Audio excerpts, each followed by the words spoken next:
tinapay dyan sa India. Yan o, inakyat ni kuya yung tinapay. Tingnan nyo naman yung finished product nila o, nasa lapag lang.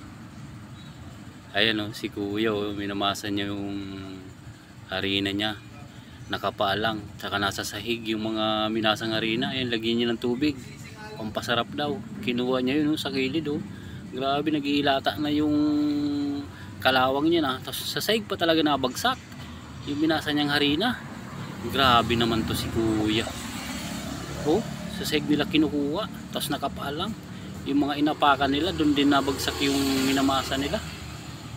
Sigurado kung nakaapa ka dyan ng ibak sa labas, tapos magmamasa ka dyan, sigurado yan, nandyan na, flavor na yan dyan. Yan, linagyan nila ng secret ingredients nila. Minamasa na ng mga tito.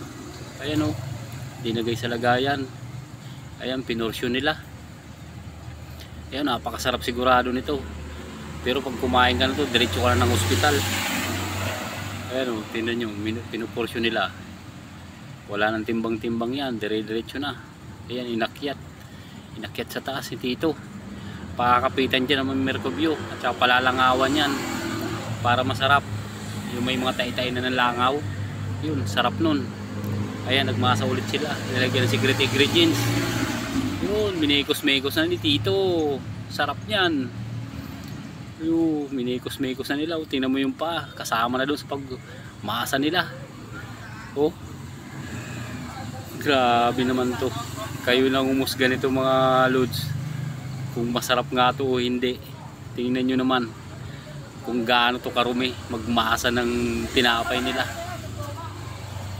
Ayan o, pinursyon nila ulit, binibidyoan pa nga ng tito. Ayan o, titingin ka pa nga, akala mo napakalinis yung ginawa mo.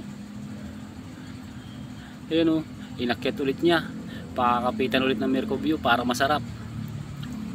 So yan, ayan, sarap niyan mga tito. Ayan, saan nila dalhin? Ay, ilalagay sa hubin. Ayan, linagay niya nga sa hubin, sinara. Ayan, so ito na yata yung finished product nila.